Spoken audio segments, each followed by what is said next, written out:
this lecture that I'm going through here, as I said, is focused around the friendship between Macbeth and Banquo. Okay, and this problematic title, obviously a version of, a friendship made in heaven, suggests the idea that it can go both ways, right? That you've got two people here who essentially, well, one is on his way to hell and one is on his way to hell. Let's put it that way, okay? It introduces the idea, which many of you will know from your classes, of foil. Many people like to call Banquo foil, being a technical term for a character who brings out an opposite character by being so different from. And there's an element of that to it here. And I think definitely Shakespeare, who loved to use imagery of hell, and there's imagery of hell throughout Macbeth's the play and throughout Macbeth's speeches as well, is trying to show us, I think, the difference between them. Now, I'm going to start you off with what my thesis is here for today, what I'm going to argue to you about the use of this friendship in there.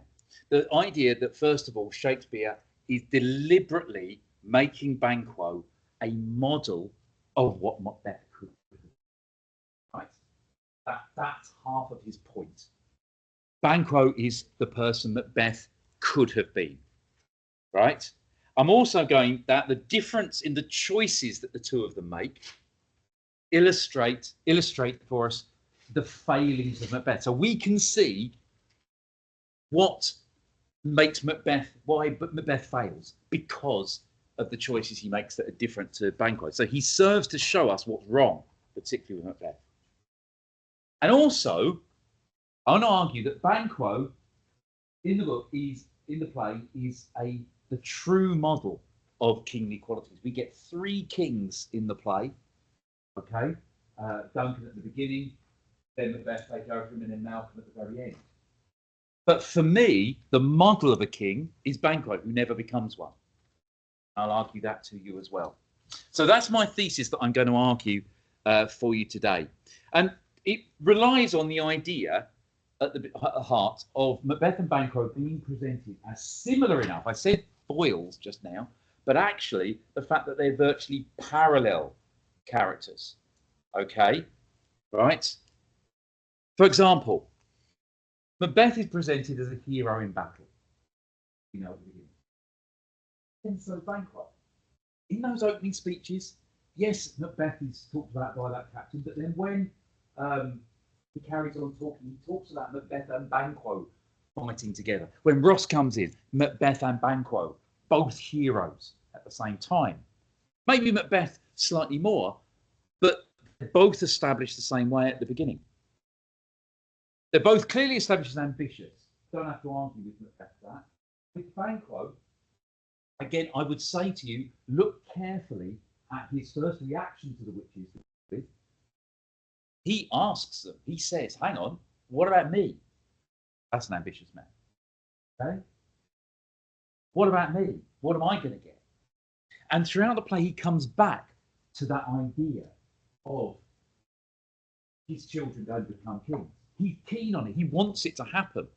The next time that he sees Macbeth on his own, after they've met with the witches at the beginning of Act 2, he takes him on the side and says, I've been thinking about these witches. What about you? He wants to talk about it. There's no doubt. He takes it on board. He's ambitious himself. Both of them, of course, are prophesied a royal future. Macbeth as king, Banquo as the father of kings. So again, another clear link between the two of them. And to take it even closer, both of them have bad dreams are prevented them sleeping by the witches. Okay? The witches bring about these bad dreams. Macbeth, it's obvious, we know he comes up regularly about it. But Banquo does reveal again in Act 2:1, right at the beginning when he's on duty with Fleance at the beginning, saying the reason he's on night duty, he doesn't want to sleep. He's tired, but he doesn't want to sleep because he's having these bad dreams, right? That are brought on by the witches. And then he brings up that he's been dreaming of them to Macbeth. So, 4 ways in which the two of them are presented as essentially the same. Okay? Parallel characters, okay, to a degree. But as I said, it's the choices that they're making, the choices that they make, that then takes them in different directions. Okay, so what is the difference?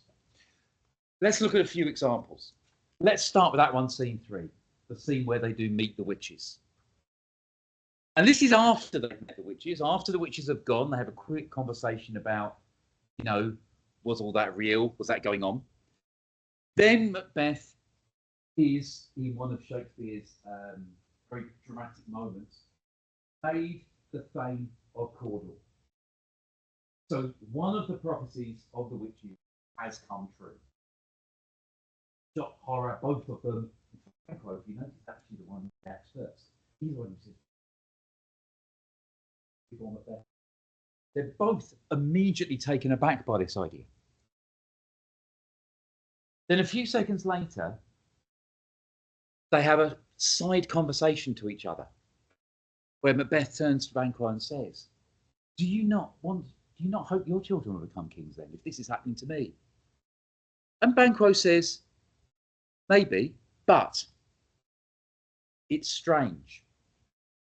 And oftentimes, to win us to our harm, the instruments of darkness tell us truths. They win us with honest trifles to betray us. So basically, gets it immediately. Because that's exactly what the witches are doing. He questions it. He says there's something strange about this. And it might be that what they're doing is telling us true stuff, win us over, so that they then can betray us later. Tell us something small that's important, and then betray us later, which is exactly what they're doing. So Banquo is interested, but he's also skeptical. He's also realistic. What about Macbeth? Well, that's his reaction. One side, I am Glamis, I am Thane of Cawdor, the greatest is coming.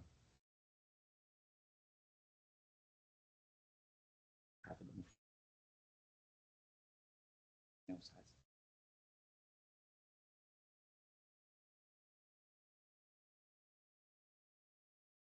Right. So Macbeth, therefore, doesn't stop to worry about that. He just is blinded by his ambition. The greatest is behind, the greatest is yet to come. Okay?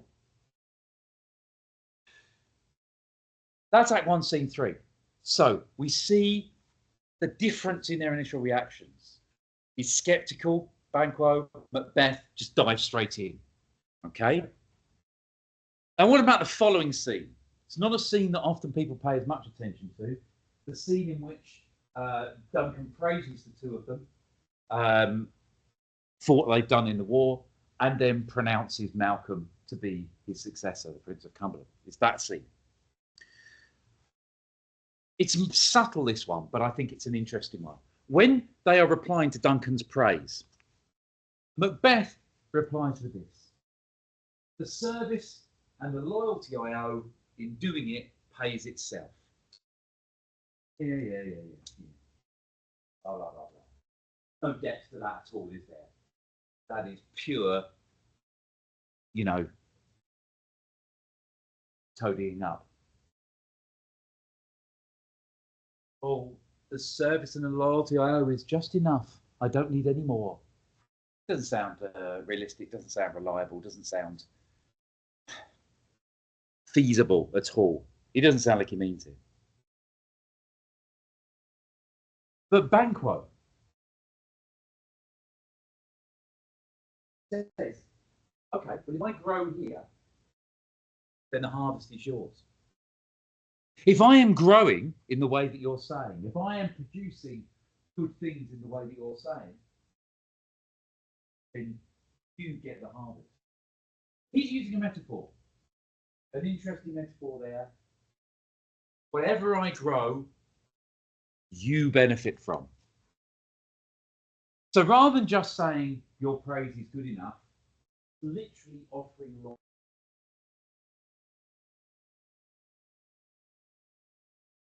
I think it's subtle, but I think the difference between the two shows the way they're feeling at that point. Of course, you know, Macbeth messed up in the head at this point, thinking about becoming king. Now, what about Act 2, Scene 1? I've mentioned it several times before, and I think this exchange is something I find fascinating. Just to put it in context, again, this is after. I'll be there for you later. Act 2, Scene 1 is the scene after they've made the decision. After Macbeth and Lady Macbeth, or Lady Macbeth has persuaded Macbeth to do it. Decided it's going to happen, right. Macbeth is now on his way to actually commit the murder. He's on his way. He's a bit disturbed by it. And he comes across Banquo, who is on night duty. And this is when Banquo brings up this dream. I dreamt last night the three weird sisters. To you, they showed some truth. And Macbeth lies to them. So this is, I think, a significant moment in their relationship, in the friendship between them. We know full well Macbeth has not only thought of them, but he's been thinking of them pretty much the entirety of Act 1 ever since his detention. And he just barefaced lies to Banquo. A distance between them. They're already separated from that close friendship that these similar people. But Macbeth then turns around and says, although I haven't thought about them, when we can get an hour together, I would like to have a conversation with you about this. I'd like to chat to you about that. Yeah, Banquo says, whenever you want. And then comes the key moment. Macbeth says, if you shall cleave to my consent, what it is, it shall make honour for you. If, when we do have time to talk, yeah, when that moment is there, if you then cleave to my consent, if you give way or come to do what I ask you, right, what I want you to do, then you will get honour. It will work for you. You will benefit from it. So he's essentially saying to him, yeah, when we do have that, I want to have a little chat with you. Yes, fine, go ahead. When we do, if you're ready to do what I ask you, really make it work for you, I can really do something good for you. We know what Macbeth is talking about. What else could it be? He's on his way to kill the king. He's thinking, I can bring Banquo in on my side. I can get Banquo to come along with me. If you cleave to my consent, if you join me in this, then I can make honour for you. I can bring you on. That's what he's thinking. And Banquo's answer, which, because it's very strangely worded for a lot of people, is the key part to this. He basically says, yes, but. Okay? I will, as long as. And his as long as is, as long as I lose none, honour that is, it shall make honour for you, as long as I lose no honour in augmenting your consent, in augmenting what you're saying. So as long as what you're trying to get me to do doesn't make me lose honour, not something dishonourable, which of course it is, and as long as it still keeps my bosom franchised and my allegiance clear, his loyalty to the king, then I will do it. So essentially, what we've got Macbeth turning around to him saying, I've got an opportunity for you. You join me, it'll work out well for you. And Banquo's response is, okay, but as long as it doesn't go against my loyalty to the king. Now, why would you give that answer? Why would you give that answer? Yeah? You give that answer because you suspect him already. Yeah? You suspect that Macbeth is talking about that already. That when he says, I've got something for you that will give you honour, it's something to do with the king. After all, he's just been with him, witches. Yeah? He's just been with him. He knows the promise that's made. So he gets Macbeth's character, but he asserts his loyalty. And here again is what is the difference? The loyalty. I'm ready to go with you, but I'm not ready to sacrifice my loyalty to the king, even though I suspect you will. So I think that's a very key moment in there. It tells you something about Banquo and his character, but it does very much as well tell you something about the difference between the two and their reactions, in the same way that that bit where Banquo was skeptical of the witch's motivations and Macbeth wasn't, shows you again the different ways that they're going. Now, 2 scenes later, after the murder, this is when everybody discovers it. Banquo is there, of course. Banquo is genuinely shocked and upset at the time. But the thing that I've picked on here is this. Now, to understand this, you've got to think about the situation. This is not like we would think. The king is dead.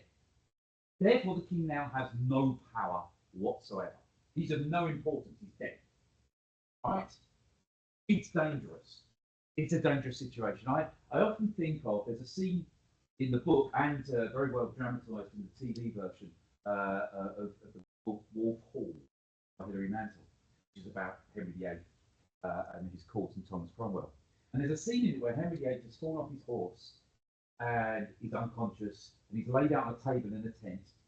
Basically, the whole point about it is, don't know if he's going to. And so what you've got is you've got all these courtiers around him, all these important people around him going, oh no, let's help him, let's help him. But at the same time as doing that, they're turning to the side, dead, what comes next? And this man, Thomas Cromwell, his right-hand man, he stood there.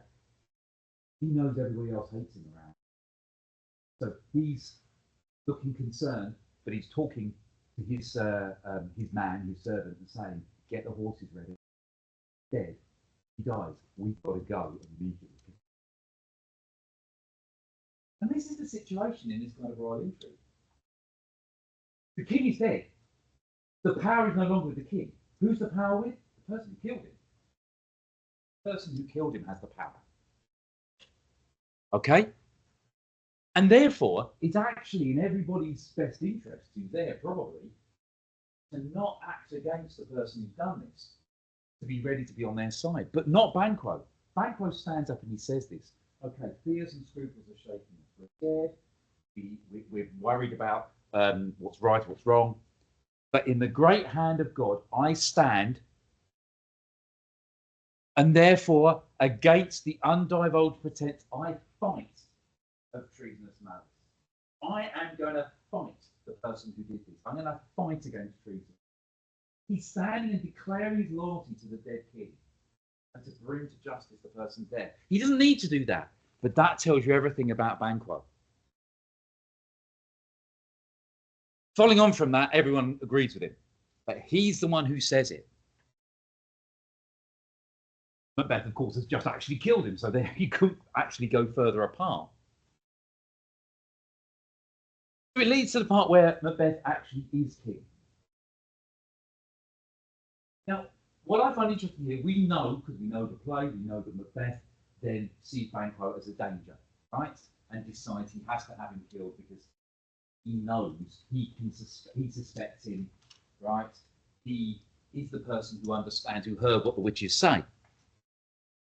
No one else agrees with him, by the way. We're not on Lady Macbeth here, but worth looking at it. Lady Macbeth does not agree with him. They have a little scene together afterwards, Act 3, Scene 2, and Lady Macbeth pretty much is half guessing what he's going to do and says, leave it, you don't need to do this. But Macbeth is settled on it.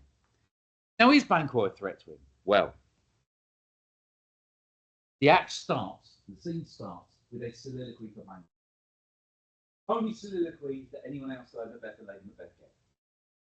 Only time we get inside anyone else's head. And yes, the first 2.5 lines suggest he suspects him. You've got it now. Thou hast it now. King Cawdor Glamis, all as the weird women promised. And I fear thou pay most foully for it. So there you go. He suspects him totally. But look at the length of that soliloquy.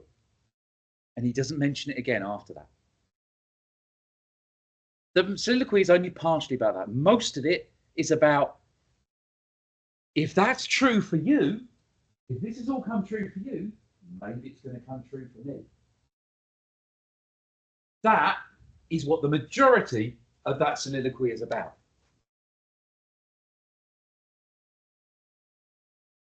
So when he gets his own time, his own thoughts, yeah, he suspects Macbeth. But he doesn't say, and I need to do anything about it. He says, that might work for me. Now, is he therefore plotting that Macbeth is Macbeth was against Macbeth? Well, no, because the key word is at the end. After all of that, for him, maybe I have hope. Maybe I have hope.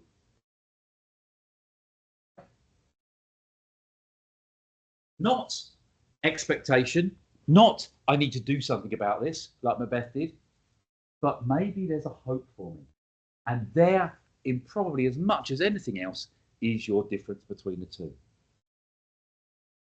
When Macbeth had a little bit of evidence that the property is going to come right for him, he commits murder.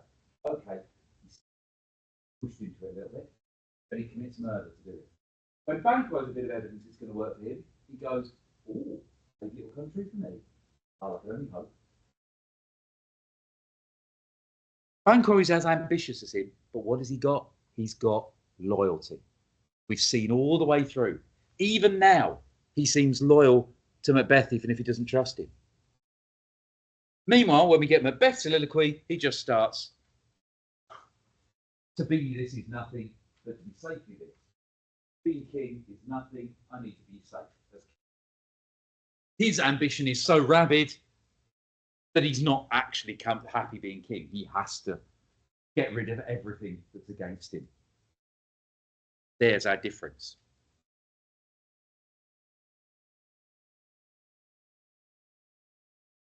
So there's not much after that, of course, because Banquo's now dead. But what we can see, hopefully, is the way that those two people who are so similar have diversified their response to it.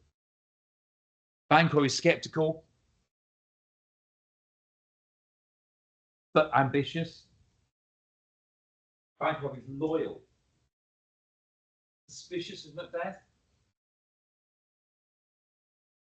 and he won't join against him to further his own advantages, whereas Macbeth lets everything go because of ambition. And yes, Banquo ends up dead. Keating will come in a minute as to why we should see Banquo as something more. Okay, I said to you I was going to argue that Banquo has the most kingly qualities. Why? Well, first of all, we've seen already. He's perceptive. He perceives the witch's true objectives. He gets it, right? Macbeth doesn't. So, clearly, he has more there to him. He's ambitious, but he's ambitious within the boundaries of loyalty. Okay? Ambitious, but I won't go against my loyalties to get there. That's more kingly. He shows leadership. First of all, just before the bit that we looked at in Act 2, Scene 3 there, the unnecessary loyalty that he shows, he is the one who stands up and says, right, when we've our naked frailties hid that suffer in exposure, let us meet. When, right, we need to go and put on some clothes because we've just got up, right? And then we need to meet together. And then we need to question this most bloody piece of work to know it further. So he's taking control. They're all going, oh my God, what's going on? What's going on? Right, what we need to do, we need to go and get dressed, and then we need to go and meet, and we need to work out what's going to happen next. He's the one who takes the lead. Not Macduff, not Macbeth, Banquo. Wisdom, linked very much to that perception of the witch's true objectives. But this is further from that soliloquy in Act 3, Scene 1. Macbeth, in his soliloquy, so he's telling what he really thinks, talking about Banquo, describes him as having a royalty of nature. Naturally, he's royal, says Macbeth. Beth recognises it. I should fear him because he would dare to do a great deal. But even in that dauntless temper of his mind, that unshakable, strength of his mind, he's got a wisdom that means his valour, that key word in the play, valour, bravery, and particularly bravery in battle, means he's going to be safe. He has valour, but he's wise enough to look after himself. Macbeth recognises that wisdom that he's got. And then his heritage. Okay? His heritage. Now, this is going to be the last new important thing that I'm going to mention. We get later in the play, Act 4, Scene 1, when Macbeth goes back to the witches. You might remember the last thing that he gets is he says, "Will Banquo's children ever reign in this kingdom?" He gets a parade of kings. Load of them afterwards. Last one holding a mirror back so you can see that, it reflects back and goes on forever. And what he says, this is into his legacy here, "His crown does sear mine eyeballs. What will the line stretch out to the crack of doom? The eighth appears who bears a glass which shows many more, and some I see that twofold balls and treble sceptres carry." He's basically saying, not only will Banquo's children be kings, but go on forever, years and years, and it will be a time of prosperity. Yeah? So, heritage and legacy. What am I meaning by this? First of all, Banquo is kingly because obviously his line are going to reign peacefully for a long time, unlike Macbeth or even Banquo. Sorry, even Duncan. But this is all linked to his heritage. Banquo was a real character, as was Macbeth, as was Duncan. They were characters from 12th century Scotland. Shakespeare would have read about them in Holinshed's Chronicles. They were as far away to Shakespeare in history as Shakespeare is to us now. So we're talking a long way back. But they were important figures in Scottish heritage. He was king, James the First, James the Sixth, King of Scotland. Scottish. Therefore, we are seeing how important figures in Scotland are important in terms of good. Add to that, James I claimed he was descended from the history. Claimed descent from the historical figure. Therefore, this line stretching out to the crack of doom. Okay. Maybe over hundreds and hundreds of years, but it leads to him. He is the rightful one. No wonder Banquo is kingly, because that is the ancestor of the current king. Okay? And remember, not only do you want to keep on the right side of the king in this period of time anyway, but the king was actually the patron of Shakespeare. King actually, they were the king's men. And therefore, that bit at the end when he says, some of them, some have twofold balls and treble sceptres, that's actually a reference to Britain, the idea of Britain, which was a pet project of James I. Twofold balls, England and Scotland, treble sceptres, England, Scotland, Wales. It's essentially saying this line will lead to unifying the kingdoms together. The real suck up, really, to be honest. Right? So, at the end, his heritage, his legacy is important for those kingly qualities. Okay. So to bring together, what is my argument overall for this? First of all, yes, Banquo serves as a foil to Macbeth for the audience. That allows us to see that ambition is laudable, it's praiseworthy, it's a good thing, but it requires loyalty. Great message to have when you've got a king there. Okay. And incidentally, of course, remember a king that probably a few months before this was first performed was nearly blown up.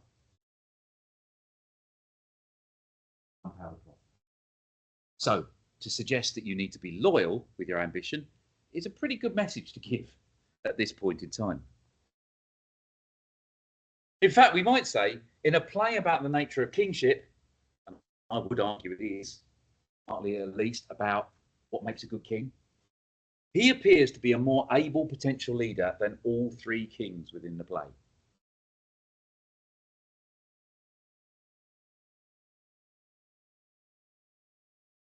And as I said, his legacy is portrayed as hope, therefore, for the future of Scotland at that time, a stability that would ultimately end in the reign of James I, James V of Scotland. Okay? So, that's what I'm going towards. You don't need a question on Banquo for this. You won't get a question on Banquo, let's be honest. There's not enough of him in the play. But in a question on Macbeth, or a question on or in a question particularly, which is certainly a very possible one, here's a great example for you. Yes, here's what ambition does to Macbeth. Here's what it doesn't do. Banquo. Difference.